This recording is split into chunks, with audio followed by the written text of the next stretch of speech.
우리에게 들려주신 하나님의 말씀은 누가복음 19장 41절에서 44절 말씀입니다. 제가 대표해서 받들어 읽겠습니다. 가까이 오사 성을 보시고 우시며 이르시되 너도 오늘 평화에 관한 일을 알았더라면 좋을 뻔하였거니와 지금 내 눈에 숨겨졌도다.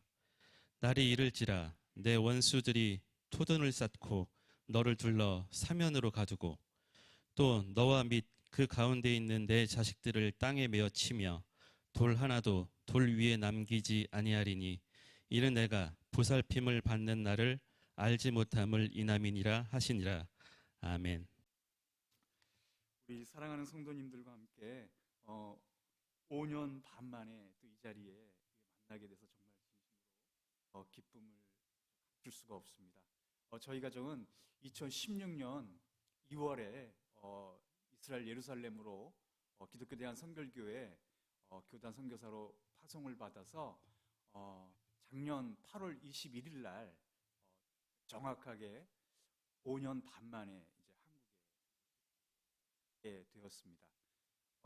원래 안식년 기간이 2020년도에 있었지만 코로나로 인해서 하늘길이 막혀서 가는 것도 막히고 오는 것도 막히는 그런 상황 가운데서 이스라엘에서 사역을 현지 동역자들과 함께 성도님들과 함께 감당을 하다가 작년 8월 21일 날 정말 아시겠지만 저희가 비자 문제로 인해서 새로운 비자를 발급을 기다리는 상황 가운데 하나님께서 나가지 않으면 안 되게끔 안식년도 이스라엘에서 하나님께서 보내게 하셨는데 앞으로 내가 또 한국에 나올 수 있을 일이 있을까라고 우리 또 부르신 교회 성도님들 언제 볼 수가 있을까라고 하는 이제 그런 이제 염려와 그런 상황 가운데 하나님께서 작년에 이 비자 문제로 인해서 이렇게 나오게 하셨고 또 이렇게 부르신 교회 성도님들과 이렇게 마주하게 돼서 정말 하나님께 감사와 영광을 돌려드리고요. 또 이 자리를 마련해 주신 우리 목사님과 성도님들에게 진심으로 감사를. 오늘 목사님, 집사님께서 봉독해 주신 말씀을 통해서 정말 이스라엘의 그 선교와 더불어서 선교 보고와 더불어서 오늘 특별히 헌신 예배입니다. 그래서 선교사로서 또 우리 부르신 교회 성도님으로서 어떻게 과연 어떤 마음으로 우리가 이 자리에 저뿐만 아니라 성도님들도 정말 헌신할 수 있을까라는 그런 은혜의 말씀을 함께 나누고자 하는 것입니다.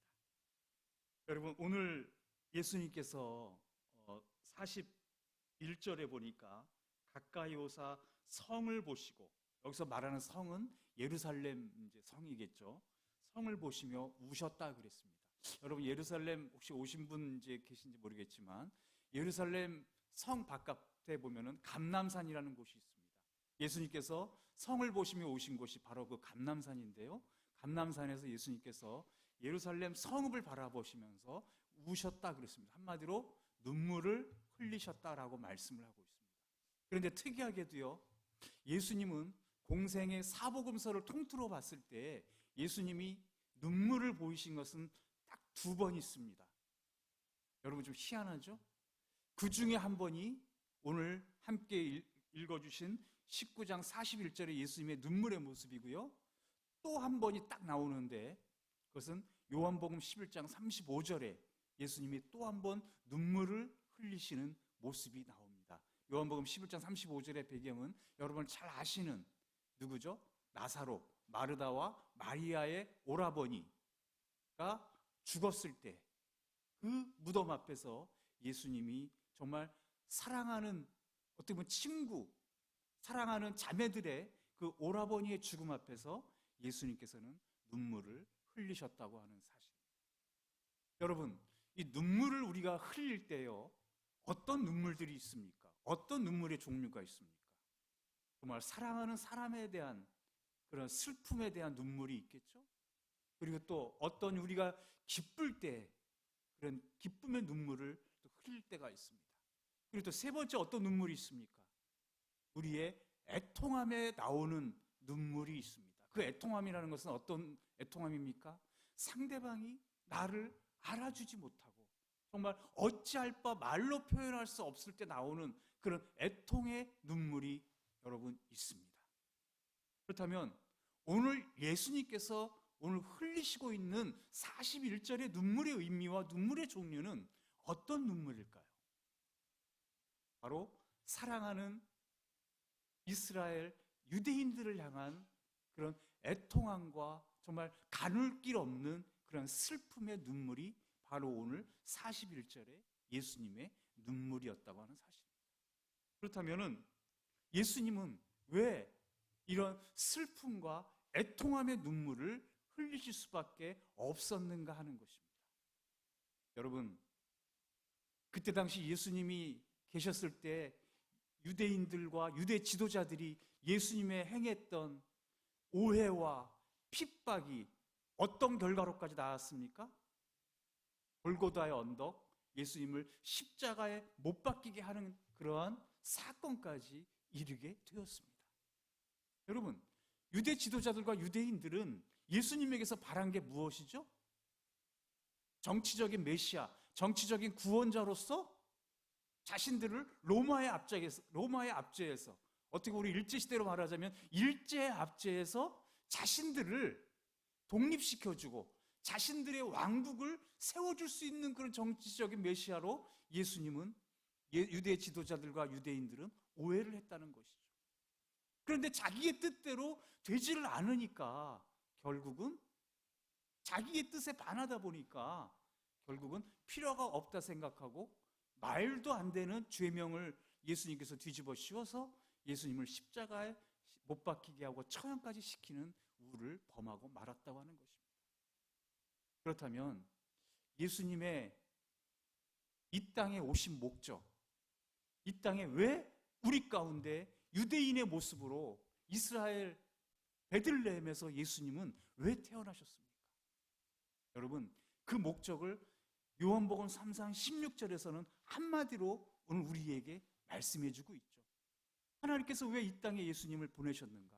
여러분, 굳이 외우지 않아도 잘 아시는 말씀 아닙니까? 하나님이 세상을 이처럼 사랑하사 독생자를 주셨으니 누구든지 저를 믿는 자마다 무엇하지 않기 위해서?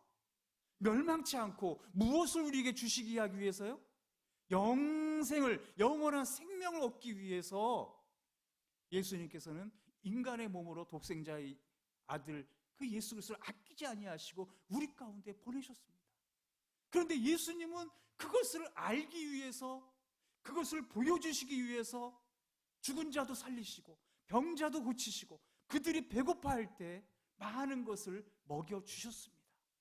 그럼에도 불구하고 그들은 그 모습을 이해하지 못하고 예수님의 그 하나님의 뜻을 이해하지 못하고 결국은 십자가에 죽음에 내어주기까지 했다는 사실이죠. 여러분, 그러한 사실들을 여러분 주변에 자식들이 몰라주고 부모님이 몰라주고 친구들이 그러한 사실을 몰라줄 때 어떤 눈물을 여러분 흘리시겠습니까? 기쁨의 눈물을 흘리시겠습니까? 슬픔의 눈물을 흘리시겠습니까? 아니면 애통함과 그런 정말 자신을 알아주지 못하는 그러한 슬픔의 눈물을 흘리시겠습니까? 예수님의 눈물은 그 눈물이실 수밖에 없었겠죠. 그리고 또 예수님은 왜 또 눈물을 흘리셨나 하면은요, 43절과 44절에 보시면 날이 이를지라 내 원수들이 토둔을 쌓고 너를 서면으로 도와두고 또 너와 및 그 가운데 내 자식들을 땅에 메어치며 돌 하나도 도리 위에 남기지 아니하리니 내가 보살핌을 받는 날을 알지 못함이니라 라고 예수님께서 예언하고 계시는데요, 이 사건은 어떤 사건을 예수님께서 염두에 주시고 계시는 겁니까? 여러분, 예수님이 승천하시고 바로 40년 후죠. AD 70년에 로마의 티토 장군이 여러분 세계사 시간에 배우신 적이 있으신지 모르겠지만 로마의 티토 장군에 의해서 예루살렘이 철저하게 파괴되는 사건이 발생합니다. 그러므로 말미암아 예루살렘에 있던 수많은 사람들이 학살을 당하고 남아있는 사람들은 노예로 끌려당하고 그토록 자신들이 정말 믿었고 의지했던 성전은 철저하게 파괴되는 사건이 바로 AD 70년에 일어났다는 사실. 바로 그 사건을 예수님께서는 미리 보시고 자신을 믿지 않음으로 말미암아 자신에 대한 불순종으로 말미암아 이스라엘 유대 민족들이 당할 그 재난을, 그 불행을, 역사적인 사건을 예수님께서 미리 보시고 우실 수밖에 없었다고 하는 사실이죠. 그런데 여러분, 예수님의 이 애통함의 눈물이 여기에서 끝나는 것이 아니라 사도 바울, 이방인의 사도라고 하는, 열방의 사도라고 하는 사도 바울이 또 자신의 동족 이스라엘 유대인들이 주님께로 돌아오지 못하는 그 안타까운 마음과 슬픈 마음을 로마서 9장 3절과 10장 1절에서 표현하고 있습니다. 함께 읽어주시겠습니다. 로마서 9장 3절, 로마서 9장 3절, 그 다음에 10장 1절 한번 읽어주시죠. 로마서 9장 3절 그리고 10장 1절의 말씀입니다. 마음에 감동이 되시는 성도님 있으시면 읽어주시면 감사하겠습니다. 먼저 9장 3절입니다.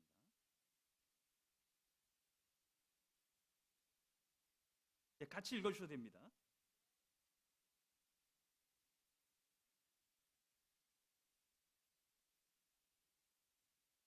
네, 10장 1절. 그 원하는 바가 무엇이라고요? 10장 1절.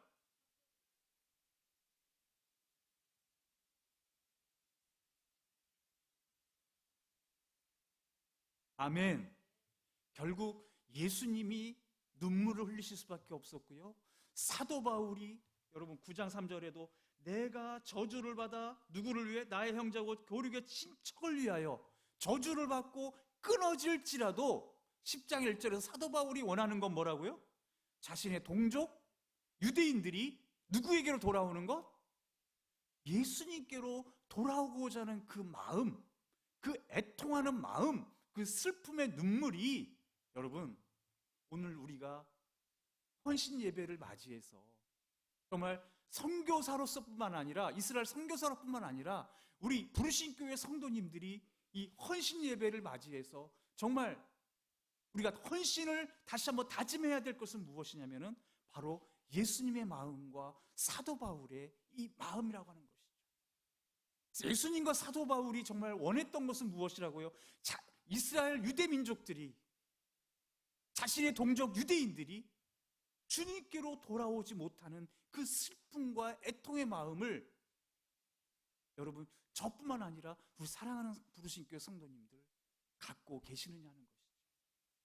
여러분 코로나로 인해서 한국 교회가 작년에 제가 이스라엘을 얘기할 때 들어보니까요, 만 교회가 문을 닫았다 그래요.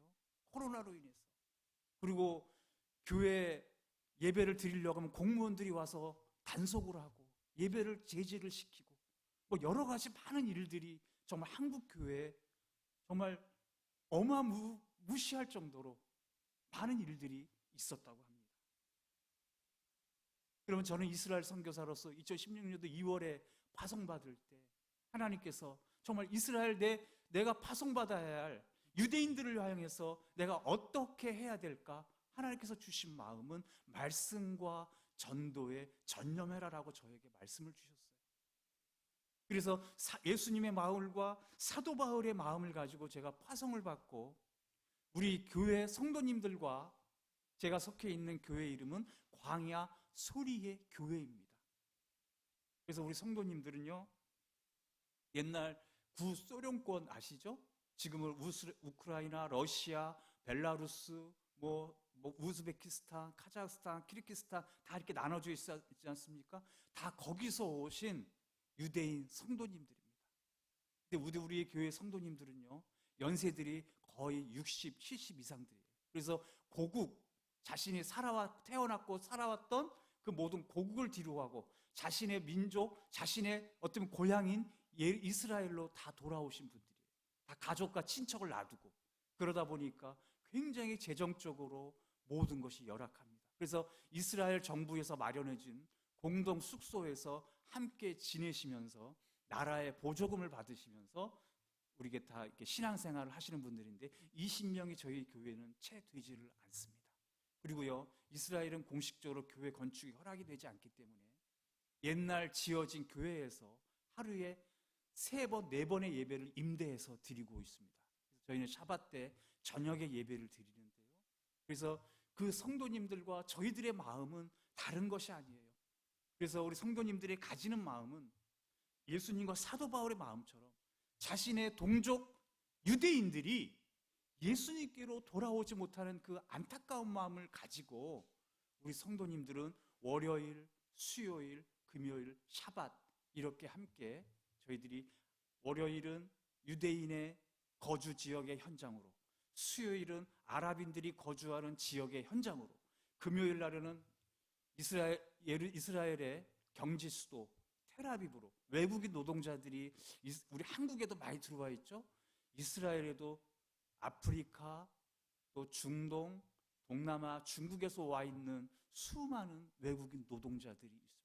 그들이 어디로 샤밧만 되면 어디로 갈지 갈팡질팡 쾌락을 쫓아가고 마약을 쫓아가고 그런 자신들이 기뻐하는 곳으로 쫓아가지만 그들이 어디로 갈지 모르는 방황하는 자들에게 저들에게 다른 것이 필요 없겠구나. 복음의 예수 그리스도의 구원의 복음, 생명의 복음을 저들에게 전해야 되겠다는 마음으로 금요일 날 저들에게 나아갑니다. 그래서 월요일 날 우리 사랑하는 성도님들 굉장히 몸이 아까 연로하시다 그랬죠? 연로하신 몸을 의지한 채로 성경, 우린 다른 것 가지고 나가지 않습니다. 우리 사랑하는 성도님들과 함께 월요일에는 히브리어 신약 성경을 들고 가고요. 수요일 날에는 신약 성경, 아랍어 성경을 저들에게 가지고 나갑니다. 왜 저희들이 신약 성경을 가지고 나가는지 아십니까? 여러분 아시죠? 이스라엘은 유대교가 80%입니다. 이슬람이 거의 20%고요. 아랍 거주 지역 이스라엘은 유대인들과 아랍인들이 공존해 살고 있습니다. 그렇기 때문에 유대교와 아랍, 이슬람이 같이 공존할 수밖에 없는 지역이다 보니까 여러분 유대교는요 무엇을 인정하지 않습니까? 구약은 인정을 합니다. 특히 그들의 모세오경은 자신들의 목숨과 같은 존재예요. 그러나 그들은 신약을 인정하지 않습니다. 여러분 신약을 인정하지 않는다는 것은 누구를 인정하지 않는 것입니까? 예수 그리스도 우리의 구원자이신 모든 자들에게 영생을 주기 위해 하나님께서 보내신 그 독생자를 인정하지 않는다는 것이죠. 그럼 유대인들에게서 예수는 누구라고요? 단지 십자가에 처형된 재수 없는 한 인간, 한 예언자, 한 선지자일 뿐이라는 것이죠. 여러분 그런 상황 가운데에서 그러면은 예수님 시대와 사도 바울의 시대와 오늘날의 시대는 그러면은 별다른 바가 있습니까? 없습니까? 다를 바가 없죠. 그렇다면 예수님의 눈물과 사도 바울의 그 눈물이 오늘날에도 그러면은 우리 사랑하는 우리 부르신 교회 이스라엘 선교사로서 파송시켜 주신 여러분들의 마음과 저의 마음은 유대 민족들을 향한 그 마음은 동일한 것이죠. 그것이 바로 저의 헌신이고 우리 사랑하는 성도님들의 헌신인 것이죠. 그래서 저들에게 우리는 어떠한 좋은 물품, 어떤 몇 달러의 헌금이나 물질이 아니라 저들에게 가지고 나아가는 것은 단지 이 생명의 복음, 구원의 복음, 예수 그리스도. 저들이 어떻게 해요? 디모데후서 4장 1절에서 8절에 보니까 사도 바울은 이렇게 말씀하고 있습니다. 너희가 때를 얻든지 못 얻든지 무엇을 전하라? 복음을 전하라는 그 마음. 우리 교회 성도님들의 마음도 마찬가지겠죠. 불편한 다리, 불편한 허리를 가지고 여러분 성경이 무겁습니다. 여러분 아시다시피 예루살렘 그런 한국처럼 넓지가 않기 때문에 웬만하면 차로 안 다니고도요 다 걸어 다닐 수 있는 거리지만 지역들이 와보신 분 알겠지만 굉장히 이렇게 가팔라요. 예루살렘 지역 자체가 가파릅니다. 그 가파른 지역을 성경을 메고 함께 나아가는데요. 여러분 유대인들, 아랍인들 이 신약 히브리어와 신약 아랍어를 줄 때 그들이 웰컴 투 이렇게 하면서 여러분 성경을 받으실 것 같습니까? 받지를 않겠죠. 여러분 잘 아시네요. 받지 않습니다. 그러면 반응이 어떨까요? 어떤 반응일까요? 열이면 여덟은 폭력을 가합니다. 침을 뱉어요. 우리 보는 앞에 성경을 찢어버려요. 그렇지 않으면 촬영을 해줍니다. 여러분, 기념사진이 아니라 왜 촬영하는지 아세요? 외국인들 말고, 자기네 유대인들 말고, 저 같은 경우는 타켓이지 않습니까? 얼굴도 동양인이잖아요. 유대인도 아니고 아랍인도 아니고 동양인이잖아요. 근데 동양인이 자신들이 금기시하고 자신들이 재수없어하고 자신들이 터부시하는 무엇을 들고 오는 동양인, 신약 성경을 들고 오는 동양인을 봤을 때 저들이 좋게 볼 리가 없겠죠. 기념 촬영이 아니라 사진 찍어서 어디다 고발하려고요? 경찰에 고발하고 비자국에 고발해서 추방시키려는 목적으로. 여러분, 열의 여덟은 그런 반응으로 저희들을 대합니다. 그럼에도 불구하고 성도님들이 그 힘든 몸을 이끌고 노구를 이끌고 불편한 몸을 이끌고도 그들에게 나아가는 이유는 딱 한 가지라 그랬죠. 자신의 동족 유대인들이 주님께로 돌아오기를 원하는 그 마음 하나 가지고. 저도 마찬가지죠. 저들이 우리에게 대적을 하고 그러한 비상식적인 비이성적인 행동을 우리에게 가한다 할지라도 여러분, 안 가면 되겠습니까? 재수 없다고 그 지역에 안 가면 되겠어요? 오늘 이 지역에서 핍박받았다고 안 가면 되겠습니까? 사도 바울이 분명히 말씀했잖아요. 때를 얻든지 못 얻든지 가서 전하라고. 여러분, 우리가 가서 그 전하는 그 뿌려지는 그 말씀이 열매를 얻을지 안 얻을지 우리는 알 수가 없습니다. 알 수가 없어요. 그래서 그것을 받아든 분이 정말 하나님, 내가 좀 이 시간을 이후로 이 말씀을 듣는 순간 내가 예수님을 믿겠습니다 고백하는 분들이 반이 있으면 좋겠죠. 반이 있으면 좋겠죠. 여러분도 그거를 기도하실 것이고요. 저도 그런 보고를, 그런 선교 보고를 우리 부르신 교회 성도님들 선교 편지 쓸 때마다 저도 좀 마음이 괴로워요. 어쩔 때는 제가 가는 곳마다 복음을 전했더니 수많은 믿지 않는 유대인들과 아랍인들이 교회로 몰려오고요, 교회 없는 곳에 교회를 개척했더니 교회가 개척되고요. 그런 선교 보고를 저도 하고 싶어요. 그런 선교 보고를 우리 목사님께, 성도님들께 쓰고 싶어요. 선교 편지를 쓰고 싶습니다. 그러나 이 이스라엘이라는 지역은 흔히들 그러더라고, 가기 전에 복음의 불모지다 라는 표현들을 참 많이 하시더라고요. 그래서 저는 될 줄 알았어요. 그래도 하나님께서 이스라엘에 부르셨으니까 가면 뭔가 되겠지. 내가 말할 때마다 히브리어로, 영어로 복음을 전할 때마다 주 예수를 믿으라 그러면 너와 내 집이 구원을 얻으리라 라고 담대하게 선포하는 순간 다 주님 앞으로 무릎 꼭 꿇어가지고 주님 앞에 돌아올 줄 알았습니다. 제가 말씀드린 대로, 고백한 대로 그렇지 않더라고요. 그리고 또 그럼에도 불구하고 우리는 또 캠퍼스 전도에 전념을 합니다. 저는 학생 비자로 있기 때문에 대학교에 소속이 되어 있습니다. 여러분, 이스라엘 대학은 한국 대학도 마찬가지겠지만 직접적인 전도는 이스라엘에서는 금기가 되어 있습니다. 그래서 카페테리아에 있는 이제 동역자들과 함께, 여러분, 이스라엘은요 한국 문화 여러분 아시죠? K-팝, 요 최근에는 오징어 게임, 또 BTS, 그런 걸로 인해서 한국에 대한 또 관심들이 많이 있습니다. 특히 대학들에는요. 그래서 아랍인 여학생들, 유대인 여학생들, 저희가 또 앉아 있으면 처음에는 중국 사람인지 물어봐요. 중국 사람 아니라 그러면 한국 사람이라면 또 되게 좋아합니다. 또 그런 거를 통해서 캠퍼스에서 저희들이 히브리어 신약 성경을 읽고요, 또 저 한국 문화를 매개점으로 해서 그들에게, 유대인 학생들과 지성인들에게, 아랍인 지성인들에게 복음을 전할 수 있는 그런 계기들을 자꾸 마련하려고 많은 노력을 하고 있지만 쉽지는 않습니다. 왜요? 그들에게는 유대교라는 철저한, 이슬람이라고 하는 철저한 배경과 뿌리가 깊기 때문에 그 안에 이 예수 그리스도의 복음을 전한다는 것이 여러분 쉽지 않음을 고백합니다. 그럼에도 불구하고 하나님께서 저희에게 정말 주시는 헌신의 마음은 다른 것이 아니라, 여러분 고린도전서 3장 6절에서 9절 함께 읽어보겠습니다. 고린도전서 3장 6절에서 9절. 고린도전서 3장 6절에서 9절 한번 읽어보겠습니다. 보겠습니다. 읽어주시죠.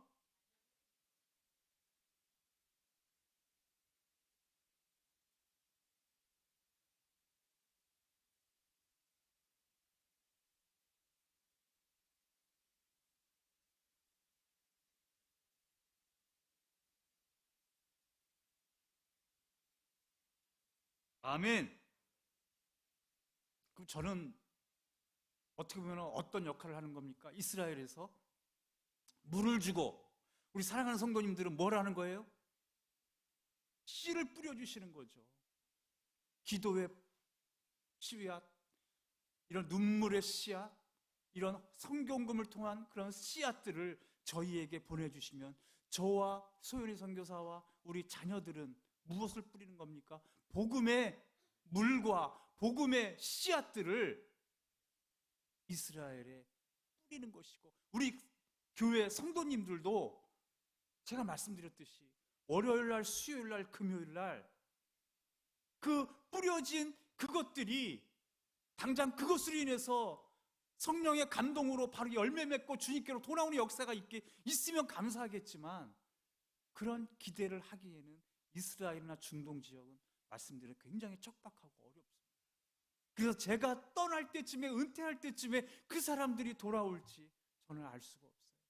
그러나 우리 성도님들과 저희는, 우리 광야의 소리교회 성도님들은 물을 주고 씨앗을 뿌릴 때 그것을 자라게 하시는 분은 누구라 그랬습니까? 하나님이시라는 거죠. 그래서 저는 언제부턴가 때로는 아까 말씀드린 대로 실망이 되고 좌절이 되고, 내가 이것이 맞는 것인가?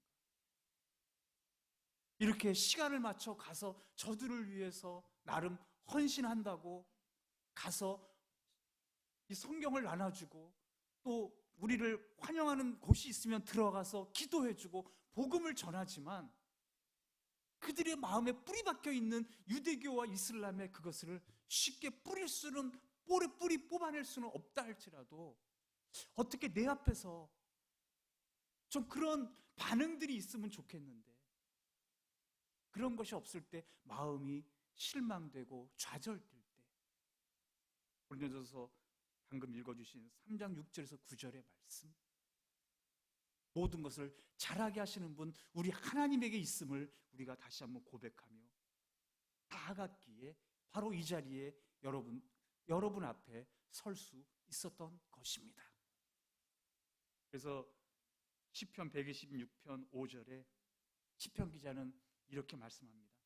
눈물을 흘리며 씨를 뿌리는 자 무엇으로 단을 거둔다 그랬습니까?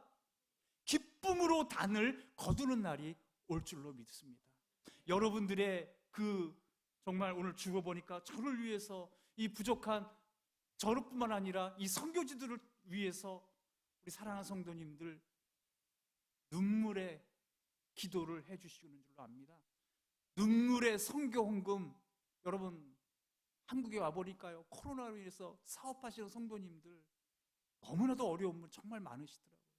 교회는 교회대로 어렵지만 교회와 함께 이끌어가야 할 성도님들의 사업장이 너무나도 이렇게 어려워지는 경우들을 참 많이 보게 됩니다. 그럼에도 불구하고 저희가 코로나 기간 동안에도요, 우리 불신교회 성도님들의 그 정말 정성 어리고 눈물 어린 그 선교 헌금으로 인해서 여러분 이스라엘에 하루에 10,000명 이상의 코로나 환자가 막 발생하고, 그랬을 때도 저희들 안식년 아까 나오지 않았을 때라도 저희들 여러분들의 헌금과 기도와 헌신이 있었기에 저희들 코로나에 걸리지 않고 주신 사명 잘 감당했습니다. 사도행전 20장 24절 사도 바울은 이렇게 고백을 합니다. 나의 달려갈 길과 나의 맡은 바 사명 곧 하나님의 은혜의 복음을 증거하는 일을 마치려 하는 것에는 나의 생명을 조금 더 귀한 것으로 여기지 않겠다. 여러분, 오늘 예배에 저의 선교 보고와 여러분의 헌신의 보고의 결론인 줄로 믿습니다. 나의 달려갈 길, 여러분들이 달려갈 길, 그 현장은 다르다 할지라도 여러분이 달려가셔야 할 곳은 이 빈자리를 채워야 될 이 주변에 믿는 사람보다 믿지 않는 사람들이 이 주변에 보니까 아파트들 정말 많더라고요.